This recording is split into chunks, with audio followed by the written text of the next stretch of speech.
Professor Mearsheimer concerned, the system, the international system, especially the anarchical character of the international system, will drive the powers, the nation states behave in the same way. Actually, from my understanding, it's not exactly. And in terms of principle, in the anarchical society, all of the nations rely on their own help. Their security rely on their own help. No one help them. So that's why, and the weak countries, they're looking for the superpowers, the military powers for protection, because they cannot save themselves, their own security, though they're looking for others' help. But it doesn't mean all of the weak states are looking for strong powers for help.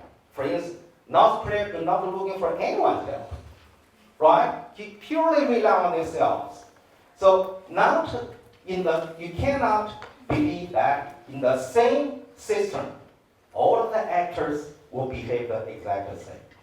And this is because different leaders, national leaders, will adopt a different strategy to deal with this. Like Professor Mearsheimer argued that this liberalist policy actually mainly adopted by the liberal leaders before Trump. But from Trump, liberal foreign policy no longer popular. And at least the Trump administration do not like that. Trump administration has no interest to advance democracy all over the world. And so just now, Professor attributes this change to what? To the change of international configuration from the unipolar system to the multipolar system. I would say the bipolar system. Actually, this change not started from the Trump. And actually, this trend, if we use the GDP as an indicator to measure the change of international configuration, it started from when? It started from the 2010. And from 2010, China became the second largest economy. And also, the share of China's GDP, and China's GDP already account for 60% of the U.S. by 2012. Trump came to power by what? 2017. 5 years later than that. So when Trump came to power, America's foreign policy changed very suddenly. And then you find that Trump is a president who do not like war. And before him, all of the American presidents from the 1990s to before Trump, they all initiated a war in their presidency. Trump is the only president didn't initiate any war. He only shot 56 missiles at Syria. That's the only thing he did. And he didn't initiate any war. He tried to get us out of the war. And someone like trade war. Trade war is much better than real war, right? So you see, his preference is a trade war. It's an economic approach or strategy against China instead of the military approach or political approach. So what I want to say is that now, even within the same international configuration, and the leading power may adopt a very different strategy to dealing with the rivalries to protect their national security, like that. So this is what I argued in my book, and why Trump is so different from the previous American president. And the second difference is that America cannot maintain its labor hegemony. It's not because of the change of the international configuration only. We have to deepen the question. Who changed the international configuration? The international configuration changed by China's rise. That means China changed the configuration by what? By making itself stronger and stronger. So this is beyond America's capability. It's beyond American capability to continue China to slow China's rise. So in that way, we find that, hey, wait a minute, why China rise in the 21st century, but not in the 20th century? We have the same system. America have the same system, political system. If that's a capitalist system, that's a socialist system. And then in our experience that before 1978, our government didn't reform this country in positive direction as much as we did after 1978. And because of this political reform, and because of the strategy of opening up, and then will make China become stronger and stronger. That means the capability of the leadership, especially the capability of reform, decided and whether a country becomes stronger or weaker. So if you look at the Americans' history after the Cold War, you find that, and that's my view, Clinton did more reform than all of the other presidents.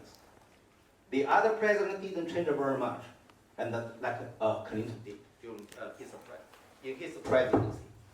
And actually, the Trump is really debatable. And someone argue that Trump changed this country. And I think everyone agree with the change, but then people will argue, this is a reform or is it retrogress? That's different. You change the country in positive direction or negative direction. That's a different thing. And so from my understanding at this moment, and Trump at least, and make Americans' leadership decline faster than the previous presidents after the Cold War. So maybe someone argue that, and Trump makes the America's economy growing faster than Bush's period, than the Obama. That's true, but not as fast as what Clinton did to the United States. During Clinton's period, America's economy grew even faster than now. So here you find that no matter you examine America's leaderships or Chinese leaderships, you find that different leaderships will bring about different rate of the growth. So this kind of reform, my understanding, the reform capability of leadership will decide a country grow in stronger, quickly, slowly, or stagnant, or undermined.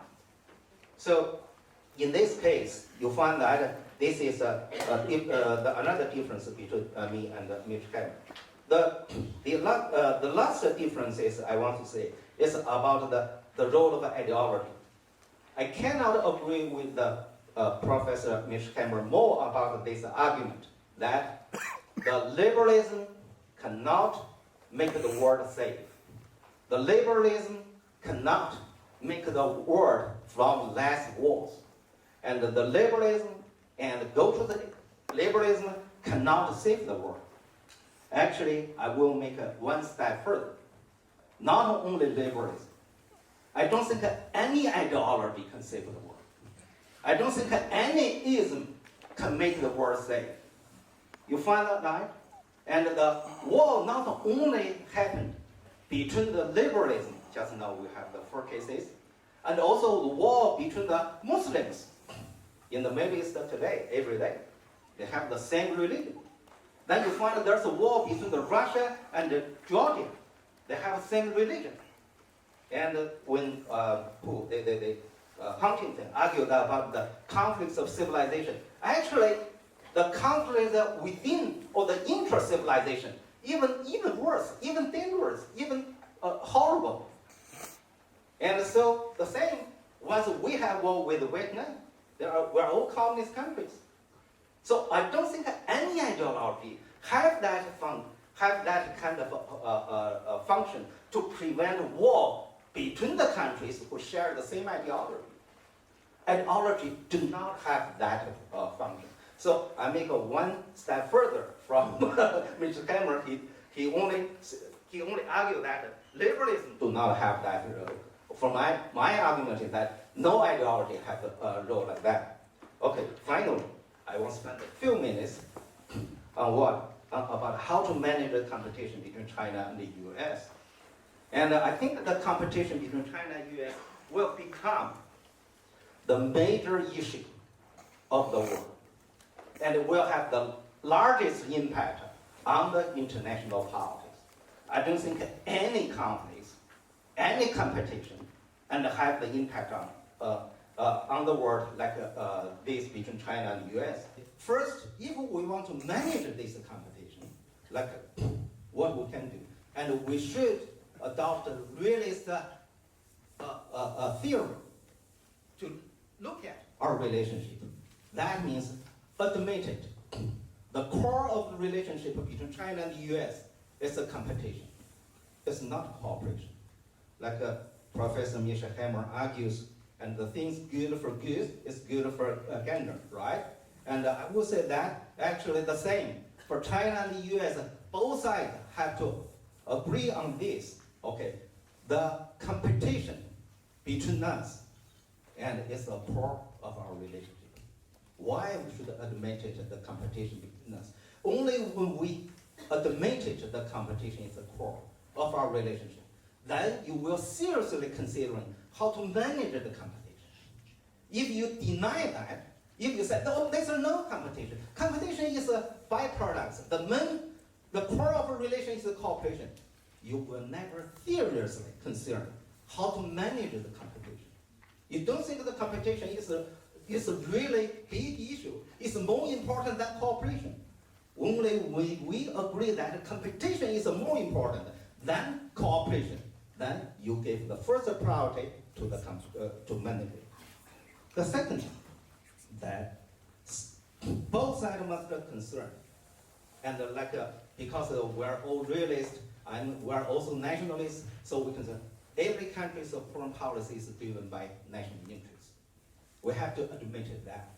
So everyone has to tell the world that my policies serve my interests first. It's not yours. And it's not the rest of the world. And any policy driven by the other countries' interests rather than their own interests, first, is unbelievable. Second, it will bring more disasters. Why? When you make decisions according to your interests, and you will do the calculation of benefit and the cost. Otherwise, if you make a foreign policy for other countries, you only can consider the benefit, never want to consider the cost. No one wants to pay the cost for others. So that will be dangerous. That means that you can never have a conciliation between two countries.